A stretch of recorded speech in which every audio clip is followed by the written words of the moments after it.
Shalom, shalom, mis queridos hermanos, que la paz del Eterno sea sobre todos ustedes. Estamos en la reflexión de la parashá de la semana, Yitro, y dice así en 18:1 de Shemot. Oyó Yitro, sacerdote de Midian, suegro de Moshe, todo lo que había hecho Dios a Moshe y a Israel, su pueblo, que había sacado el Eterno a Israel de Egipto. Tomó Yitro, suegro de Moshe, a Sifora, mujer de Moshe, después de que Moshe la había enviado, y a sus dos hijos, que el nombre de uno era Gereshón, porque dijo, peregrino fui en la tierra extraña, y el nombre de del otro era Eliezer, porque el Dios de mi padre estuvo en mi ayuda, y me salvó de la espada del faraón. Vino Yitro, suegro de Moshe, y los hijos de la mujer, y a donde estaba Moshe, al desierto donde él acampaba allí, frente al monte de Dios. Bueno, pues hay un camino que todos recorremos, hay un andar que todos andamos, y especialmente porque el Eterno así lo ha determinado. De alguna manera esto le recuerda a Moshe, su familia. Él había puesto sobre todas las cosas, y ese es un principio importante en la Torah, sobre todas las cosas había puesto al Eterno nuestro Dios. Y esto parte del mandamiento que recibirían precisamente en el monte Sinai. Y precisamente en esta parashá el Eterno habría de consolidar su pacto estableciendo sobre el pueblo de Israel su Torah. Esto tiene que ver mucho con el hecho de la manera en que nosotros vivimos. Es decir, es fácil decir yo tengo fe, pero una cosa es decir tengo fe y otra cosa muy diferente es vivir verdaderamente en la realidad, encarnando los mandamientos y viviendo a la sombra de la voluntad del Eterno. Esto es algo extraordinariamente grandioso, pero tiene su dificultad, desde luego. ¿Por qué? Porque en la mayoría de los casos la gente pone por delante sus quehaceres, sus negocios, su vida, sus hobbies, sus aspiraciones, sus sueños, y después a Hashem. Y incluso los pone por arriba de la misma familia. ¿Y qué nos muestra esta parashá de entrada? Uno de los principios importantísimos de la administración, que aun cuando no está explícito, está implícito.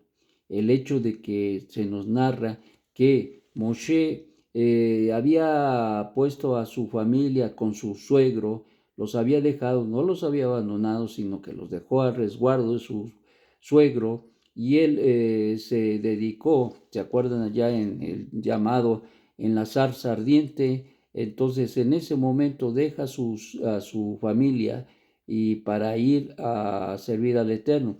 Bueno, de hecho incluso bajó con su familia primeramente, pero después con las condiciones en que se vivía y en las circunstancias en que vivía el pueblo de Israel, con la opresión de Faraón, se haría imposible precisamente que su familia estuviera con él en el proceso de sacar al pueblo de Israel de casa de servidumbre, y los envía a su casa con Yitro, a donde serán albergados, cuidados por él, mientras él se dedica a la labor más grandiosa que un hombre puede tener, y en este caso servir al Eterno y ser el Goel, el redentor de Israel. Esto es algo importante porque entonces nos deja ver que Moshe no valoró primeramente ni su vida, segundamente puso a su familia en resguardo, pero no la puso en primer lugar, sino a qué puso en primer lugar: al servicio del Eterno, al Eterno mismo. Esto quiere decir y nos habla de la economía que uno debe tener. Número uno, servir al Señor nuestro Dios sobre todas las cosas.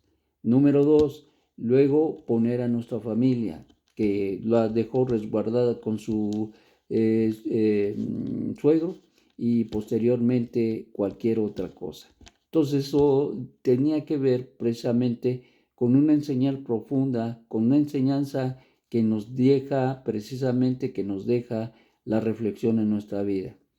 A veces nosotros incluso decimos y hablamos y declaramos que quisiéramos, que queremos y que deseamos que nos vaya bien.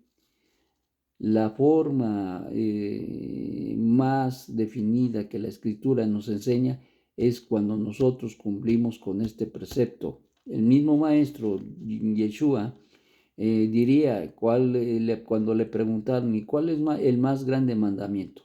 Amarás a Dios sobre todas las cosas y al prójimo como a ti mismo. ¿Esto qué quiere decir? Que el mandamiento primordial, importante, prioritario en la vida de todo ser y sobre todo ser que conoce y reconoce la voluntad del Eterno sobre su vida es encarnar ese mandamiento, poner al Señor nuestro Dios sobre todas las cosas, incluso arriba de su familia, arriba de sus hobbies, arriba de sus trabajos, arriba de su economía, arriba de todo aquello que nosotros gustamos o queremos, debemos de poner al Eterno, quien es bendito, y esto no es fácil, porque si fuera así, todo mundo lo haría, pero no todo el mundo lo hace. Incluso dentro de los conversos, incluso dentro del pueblo judío, no todos ponen al Eterno, quien es bendito, en primer lugar.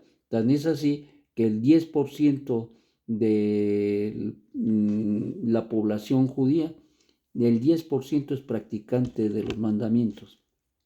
¿Esto qué quiere decir?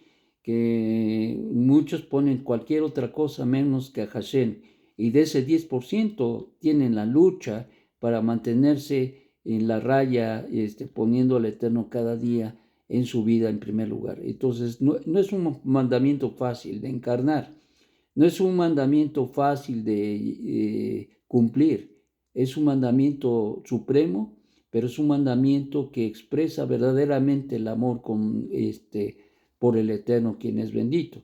Y encontramos a varios hombres y mujeres que pusieron al Eterno en primer lugar, como por ejemplo la hermana de Moshe, Miriam, puso por delante al Eterno, quien es bendito, y se era demasiado obvio en su vida que así era. Encontramos, por ejemplo, a Yehoshua,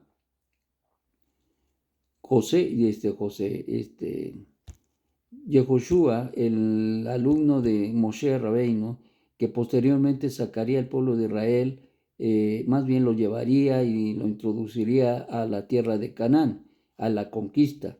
Entonces Josué, conocido popularmente, sería un individuo que serviría al Eterno de una manera extraordinaria. Y esto es algo muy importante porque se nota en su vida, se muestra en su testimonio que verdaderamente Yehoshua puso al Eterno en primer lugar. ¿Qué decir de Hannah? Hannah, ¿se acuerdan que no tenía hijos, no tenía prole y estaba afligida en su corazón porque no podía tener? Y oró al Eterno y le dijo al Eterno, dame un hijo y yo te lo voy a dar en servicio. ¿Qué pasó? No se afanó ni dijo, bueno, pues siempre no, mejor me quedo con mi hijo, no, sino había prometido, y tan luego como lo destetó, fue y lo entregó a Shemuel, a Elí, que era el sumo sacerdote en aquellos días, se lo entregó y él se quedó allá al servicio del Eterno.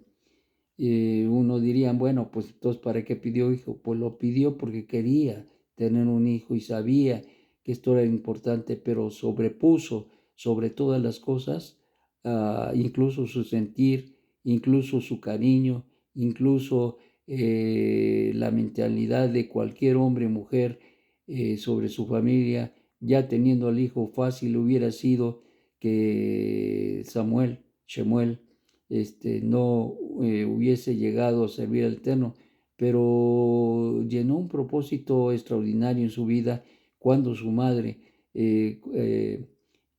cumple con este voto que había hecho, y esto habla precisamente de este principio tan importante de poner a Dios sobre todas las cosas. Y entonces eso es algo muy importantísimo. Y hay muchísimos hombres y mujeres que así lo hicieron. Pero llegando al ejemplo supremo, el mismo Ribi Yeshua, que puso sobre todas las cosas al Eterno, quien es bendito. Eso es algo muy importante. ¿Por qué? Si Él no lo hubiera hecho, nosotros hubiéramos estado en un estado de oscuridad, de tiniebla, y separados, y seguiríamos separados del Eterno. Pero gracias a la voluntad de nuestro rabino Yeshua, gracias al Mashiach de Israel, que cumplió con la demanda del Eterno, incluso cuando él estaba ahí en el huerto en el huerto, sucede que está orando al Eterno, porque tanto Moshe como Eliyahu lo habían visitado, y en el monte de la transfiguración, en la transfiguración, ahí donde estuvieron incluso 3 de los discípulos de Mashiach Yeshua, se transformaron y hubo una cosa extraordinaria.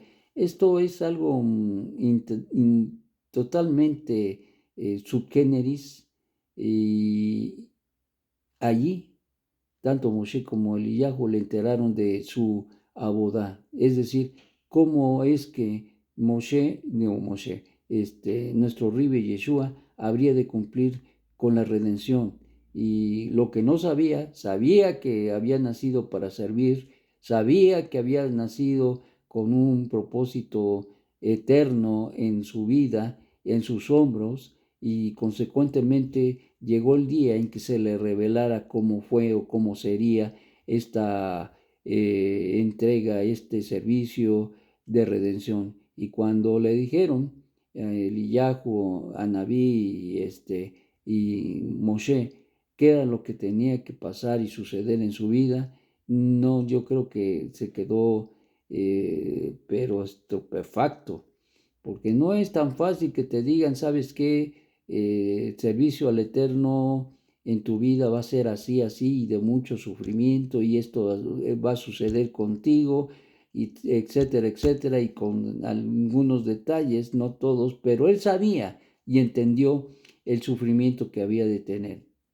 Tan es así que en el huerto, eh, eh, sudaba gotas de sangre. Tenía una presión sobre él, pero tremenda.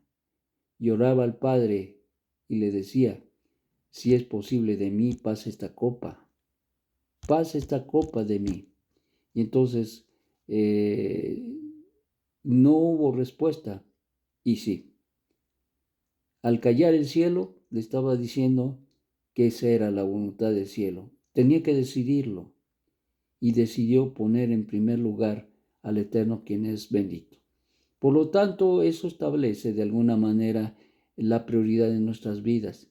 Y te voy a decir, no cualquiera lo hace. Se dice fácil poner al Eterno en primer lugar, pero muy pocos lo hacen. ¿Por qué? Porque ponen otras cosas, otras prioridades, otros quehaceres, otras situaciones en su vida. Y esto crea un grave conflicto en la vida de una persona, porque ciertamente si el Eterno nos ha llamado a todos para servirle verdaderamente, tenemos que ponerlo siempre en primer lugar. Y esa es la gran lucha, no solamente interna, sino a veces de la misma familia, de la misma sociedad, o incluso de aquellas labores que realizamos, donde el trabajo, donde la actividad, donde la empresa, donde la cuestión económica a veces jala para que la gente no cumpla con este precepto, para que el pueblo se olvide de servir al Eterno y ponerlo en primer lugar, y ese trabajo, esa situación que el Eterno pone para que nosotros le sirvamos, la vamos poniendo en segundo, tercero, en cuarto lugar. Que el Eterno, quien es bendito, te haga reflexionar y pensar que ciertamente el Eterno nos dice: oye Israel, Hashem es uno, y amarás al Señor tu Dios sobre todas las cosas. Y eso es lo que implica. Shalom, shalom.